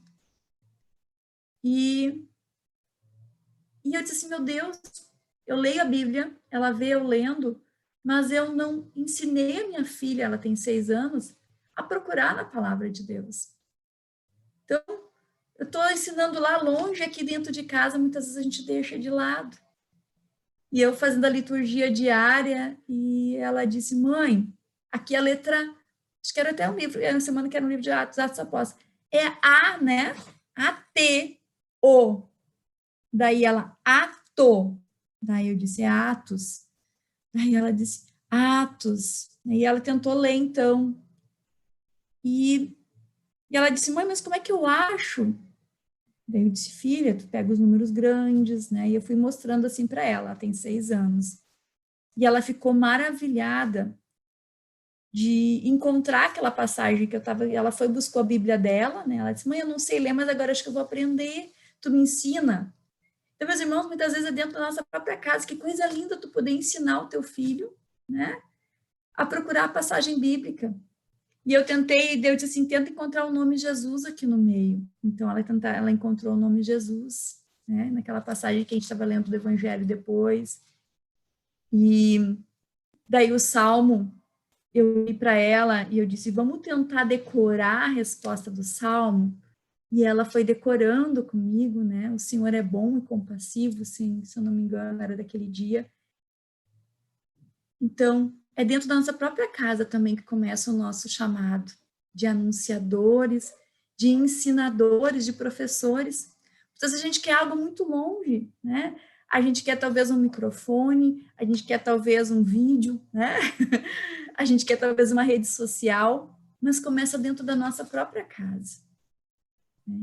E com essa ousadia, com esse temor e com este espírito, irmãos, é o mesmo espírito que movia esses homens mesmo que açoitados a seguir missão. E nós muitas vezes nos abatemos por uma palavra, muitas vezes até dos nossos sacerdotes, nos abatemos pela palavra de um irmão e desistimos da missão. Senhor, neste dia, Senhor, nós te pedimos. E eu peço para o André, já ir tocando aí, André, fazendo um fundinho para a gente, né?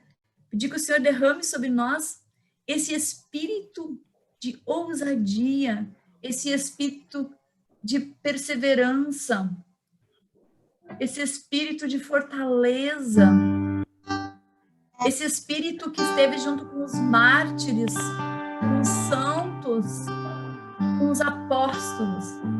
Então nós pedimos, Senhor, derrama, Senhor, esse novo fogo sobre nós, Senhor. Esta ousadia, Senhor.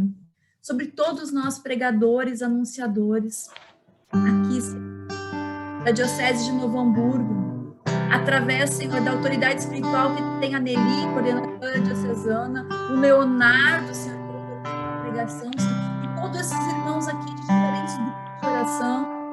Não sei se ainda estamos com a Diocese de Santa Cruz, Cruz Alta, mas, Senhor, derrama sobre esse mesmo Espírito, Senhor. Nós queremos, Senhor, ter essa magnanimidade que tiveram os apóstolos, Senhor Jesus. Esta fortaleza interior, Senhor. E este coração aberto a ensinar. Desde aqueles que estão mais próximos de nós, aqueles que o Senhor vai colocando ao longo do nosso caminho, Senhor. Eu quero partilhar para vocês, irmãos, que no dia do meu aniversário, meu marido estava com suspeita de Covid e eu fui numa farmácia buscar, então, um remédio para ele.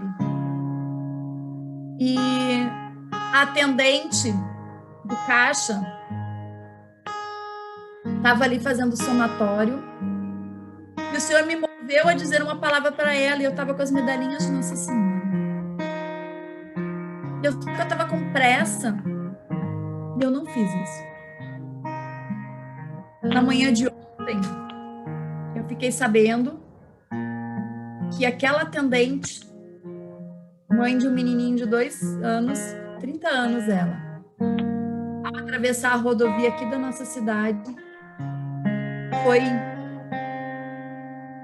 de uma forma muito cruel, atropelada, ela e seu filho. Então nós temos que anunciar, né, a todo momento, oportuna e inoportunamente, quando o Espírito nos move. Muitas vezes o Espírito nos move na fila de um banco, muitas vezes o Espírito nos move dentro de uma loja, no supermercado. Nós precisamos ter essa ousadia. Muitas vezes a gente tem vergonha de um açoite ou não aceite. Mas nós precisamos deixar o Espírito de Deus mover e agir em nós.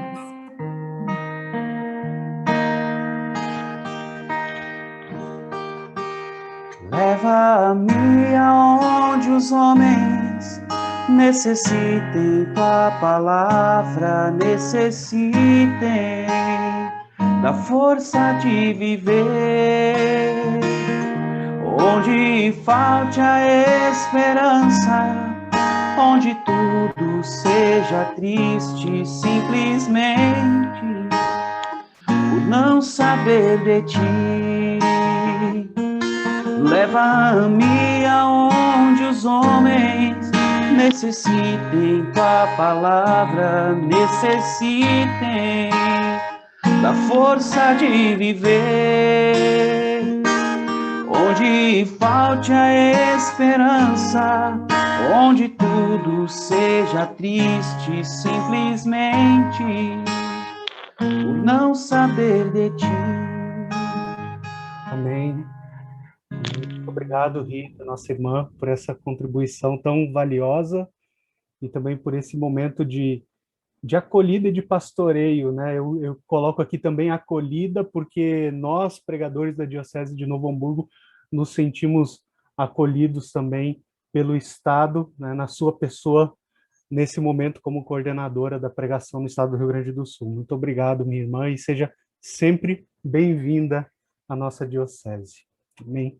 Então, dando seguimento aqui ao estudo, nós temos ainda alguns minutos, né? Vou ministrar aqui o estudo do capítulo 6 de Atos dos Apóstolos. E antes, só para explicar aqui também, né? Às vezes a gente ouve ali um ruído de algum microfone, e aí eu vou ali e clico, mas demora um tempinho para ter a resposta, né? Então, às vezes, eu clico ali para silenciar, mas ainda continua o barulho ali um tempinho, né? Então, a gente pede aí também a paciência dos irmãos. Certo? Então, no capítulo 6, nós vemos algo muito interessante. Na verdade, se nós formos ver, tudo é muito interessante, né? Em todos os capítulos nós vemos tantas informações que a uma primeira leitura talvez nós não consigamos absorver, né? E para esse estudo, eu também utilizei a Bíblia do Peregrino, né? E também a Bíblia TEB. Essa aqui é a nova Bíblia TEB. Algo bem legal dessa nova Bíblia TEB é que ela traz também alguns livros que estão no cânon de algumas igrejas ortodoxas. Então, além do cânon católico, traz também alguns livros do cânon de algumas igrejas ortodoxas. Então, isso só a nível assim, de estudo, de curiosidade, né, é algo importante, né? E também utilizei alguns estudos, formações que eu recebi do teólogo Ruanderson Silva Leite, que é um amigo meu lá de São Paulo, também colega e amigo do João Cláudio Rufino, né? São dois perfis aí interessantes para quem quiser conhecer mais de Bíblia, né? Seguir no Instagram e no Facebook, né? João Cláudio Rufino e Ruanderson Silva Leite, né? E no capítulo 6 nos traz a informação de um novo grupo entrando na comunidade cristã. E que grupo é esse?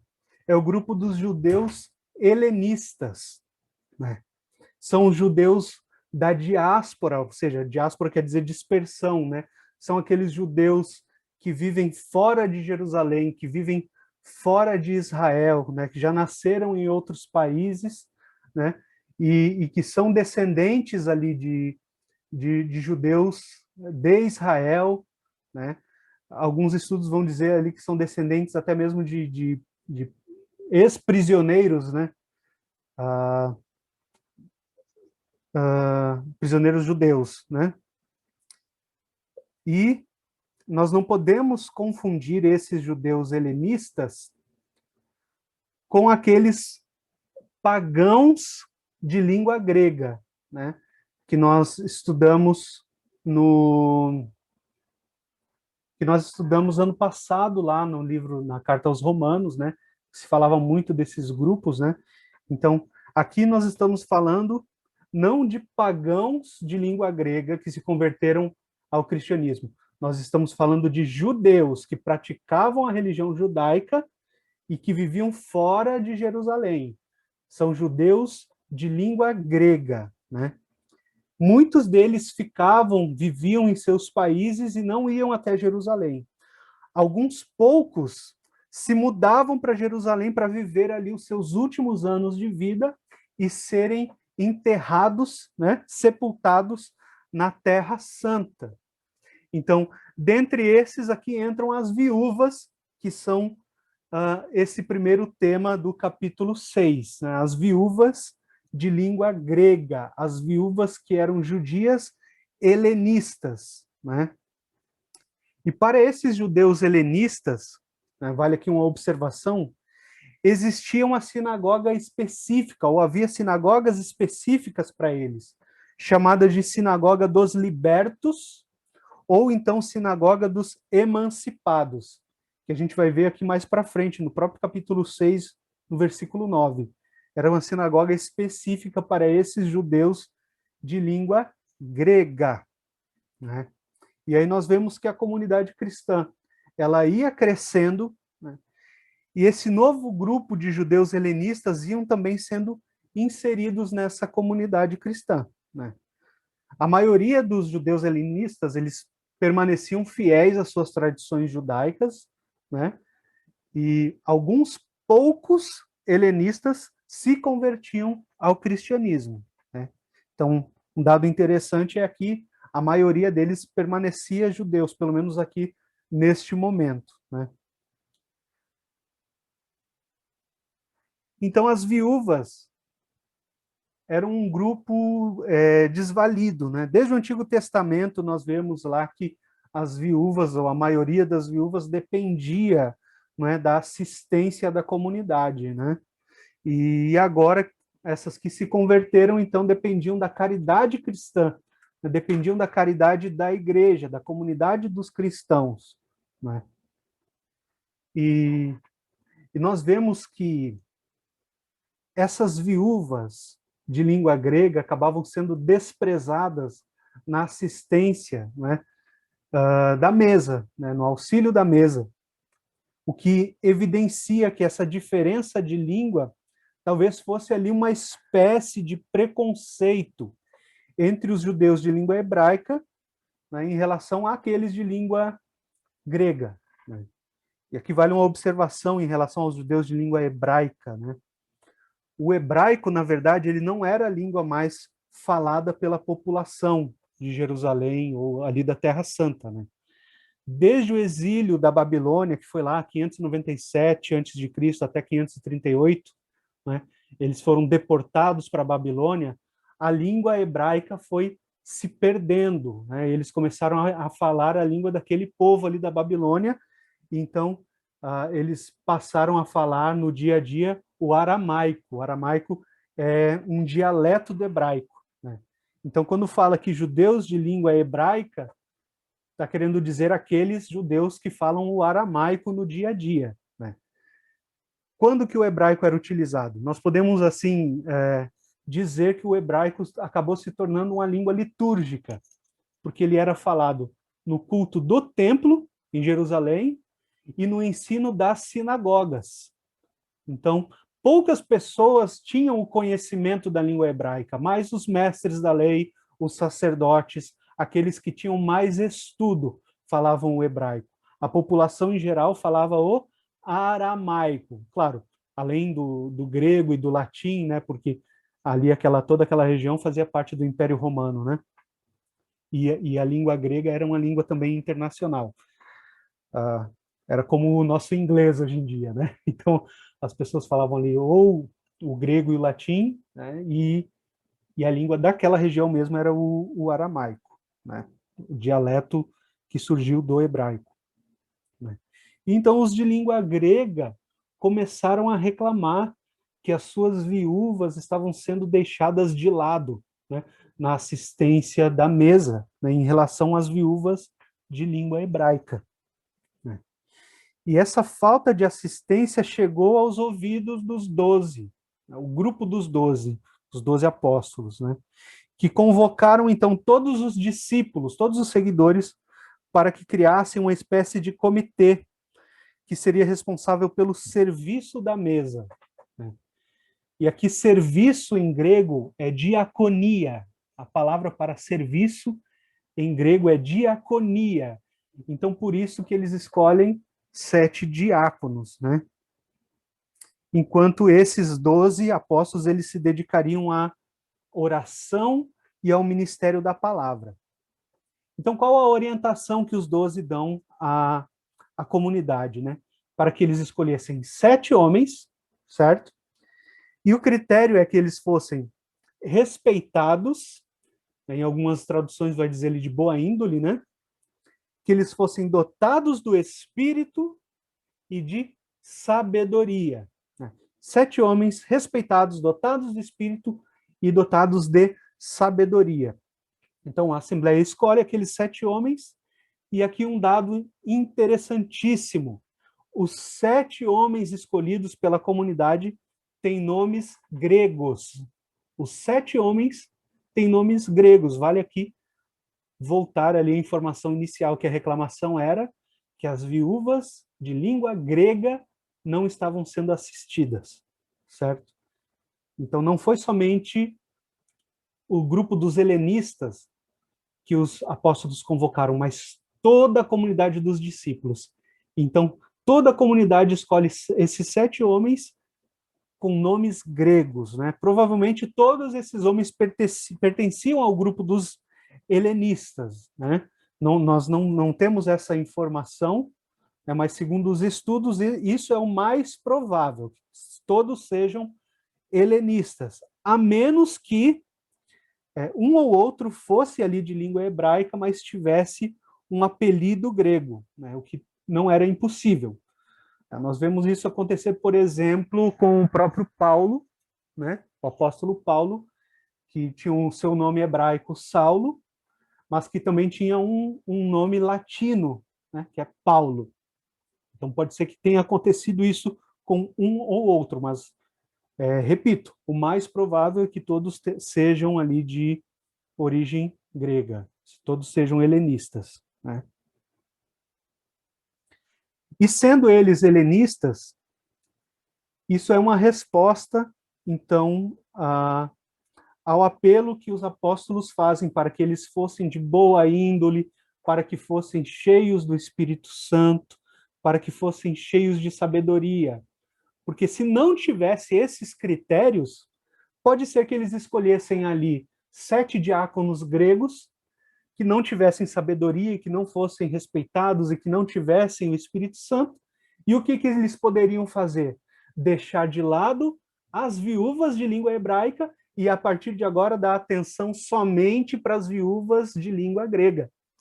Então, aqui o critério, né, o discernimento que os apóstolos chegaram, né, para que eles escolhessem 7 diáconos cheios do Espírito Santo de discernimento, né, para que a vontade de Deus, né, de que não faltasse nada, chegasse então a todos, né, para que não faltasse nada a ninguém, para que todos fossem ali saciados, para que todas as viúvas, sendo gregas ou de língua hebraica, fossem assistidas, né. Nós sabemos que na igreja primitiva, a Eucaristia, ela era celebrada em um contexto de refeição, né? Isso nós já falávamos em outras formações, até mesmo no ano passado, né? Então, quando o texto vai falar aqui de assistência, de serviço, diaconia, né, à mesa, o texto não está falando da Eucaristia, certo? O serviço da celebração da Eucaristia era um serviço dos apóstolos, né? Aqui, quando os diáconos são escolhidos para servir à mesa, está falando, vamos dizer assim, de uma assistência social, ou melhor, de uma caridade cristã, né? De um cuidado para que não falte nada a ninguém, né? Para que não houvesse nenhum necessitado dentro da comunidade, como nós vemos aqui em todo o livro de Atos, certo? Só que o interessante é que depois que esses 7 homens foram escolhidos para servir à mesa, nós vemos que eles aparecem pregando a palavra, né? Eles não aparecem aqui mais servindo à mesa, mas pregando a palavra também, né? Como se eles estivessem ali, e de fato estavam, né, subordinados aos apóstolos, né? E como se eles tivessem sido ordenados para dirigir a palavra aos helenistas. E aqui eu utilizei a palavra ordenados de propósito, né? Porque se nós formos comparar com a ordenação nos dias de hoje, nós vemos lá o bispo, né, ou os bispos, né, impondo as mãos sobre o candidato ali que vai ser ordenado, né, e fazendo orações por ele. E é isso que mostra aqui no texto, né? Depois que a comunidade escolheu os 7, apresentou os 7 ali para o grupo dos 12 apóstolos, e o que eles fizeram? Impuseram as mãos e oraram sobre eles, assim como uma ordenação diaconal nos dias de hoje, né? Então, por isso que eu usei de propósito essa palavra da ordenação, certo? No versículo 7, há um dado também interessante, né, que na medida em que a mensagem de Deus ela se difundia em Jerusalém, né, dentro de um grupo hostil que via os apóstolos como inimigos, que eram o grupo dos sacerdotes, né, começava também a surgir um grande número de convertidos ao cristianismo. E o interessante é que o versículo 7 traz justamente essa palavra, né? Em Jerusalém crescia muito, né? Um destaque aqui, crescia muito o número dos discípulos, e muitos sacerdotes, de novo, muitos sacerdotes abraçavam a fé. Então, aqueles que eram um grupo hostil, perseguidor, inimigo, dentro desse grupo, nós vemos surgindo ali efeito da pregação daqueles apóstolos que estavam sendo presos, que estavam sendo julgados, né, como Pedro, João e os outros apóstolos, né? Então, o efeito que surgia da pregação desses homens diante do Sinédrio era que muitos sacerdotes daquele grupo dos 70, 71, né, muitos deles começaram também a se converter ao cristianismo. Dentro do número dos 7 diáconos, né, se destaca um, né, Santo Estevão, que vai falar que era um homem cheio de fé e cheio do Espírito Santo, no versículo 5, e cheio de graça e poder, e fazia grandes sinais e prodígios no versículo 8, né? Se dentro da comunidade cristã existia essa tensão entre aqueles convertidos, né, de língua grega e de língua hebraica, nós vemos que fora da comunidade cristã havia também uma grande tensão entre os helenistas convertidos ao cristianismo e os helenistas não convertidos, que são os chamados da sinagoga dos libertos, que eu já tinha falado, né? Ou então sinagoga dos emancipados. Esses, eles não conseguem discutir com Estevão, né, que falava ali de forma irresistível, cheio de sabedoria, cheio do Espírito Santo, e eles não encontravam argumentos para discutir com Estevão. E Santo Estevão ele é chamado de protomártir pela igreja, né? Ou seja, o primeiro mártir. Ele é modelo de cristão cheio do Espírito Santo. Se você quer ver um modelo de carismático, olha para Santo Estevão. Modelo de carismático, modelo de cristão cheio do Espírito Santo, que fala de Jesus de forma apaixonada, com entusiasmo, né? Conduzido pelo Espírito, né? Em palavras e obras, né? Através da pregação e também através dos sinais e prodígios que realizava, anunciando e denunciando, né? Sem desistir, até as últimas consequências que a gente vai ver aí no próximo capítulo, né?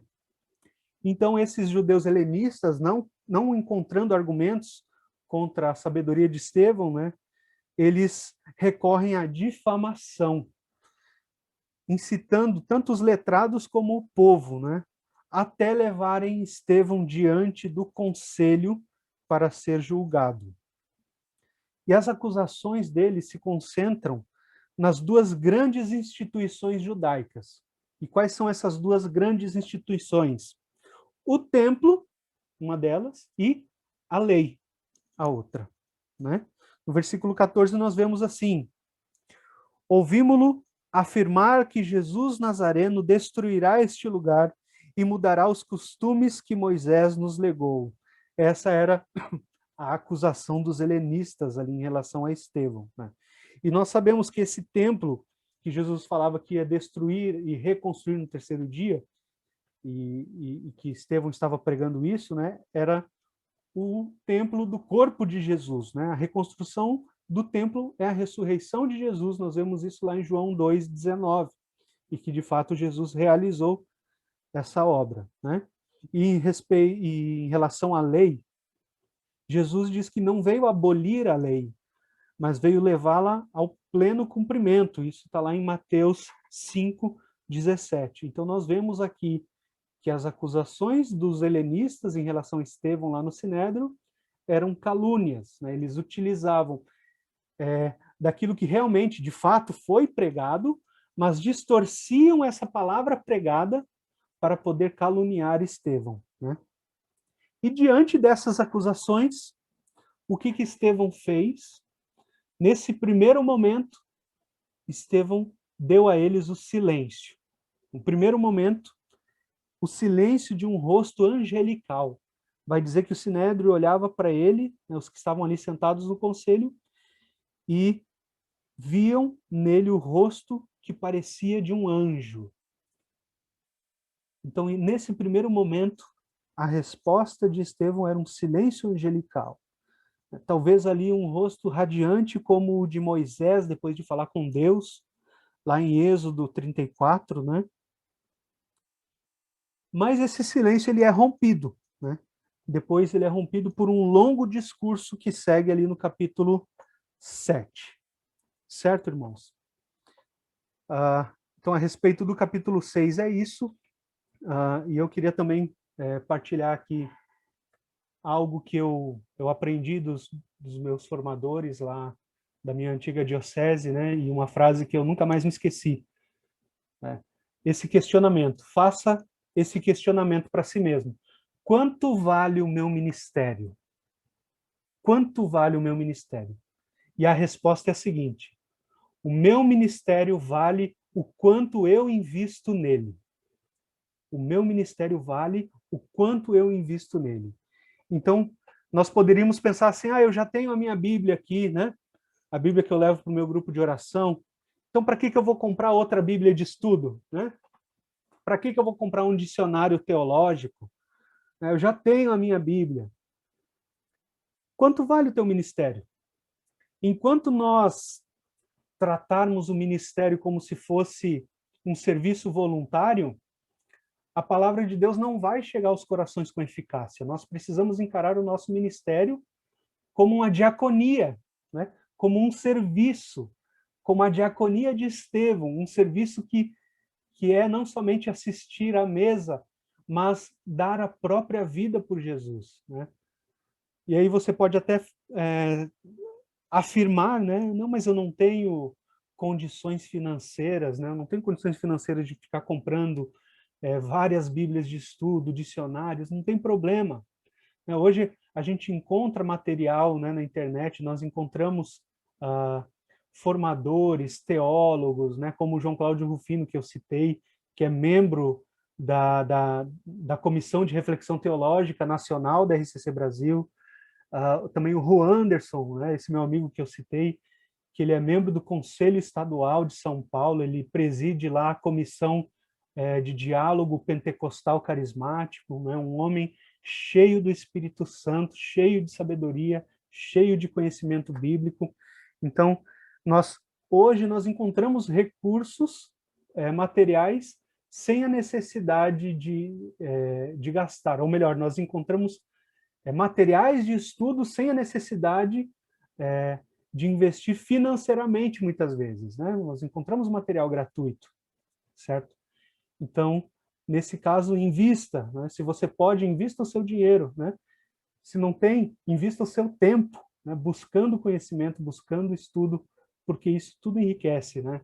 A Bíblia do Peregrino, como a Rita citou, em algumas partes nós vemos que a nota de rodapé é maior do que o próprio texto, né? Então ali traz detalhes riquíssimos para o nosso estudo. Tá certo, irmãos? O nosso tempo já se encerrou.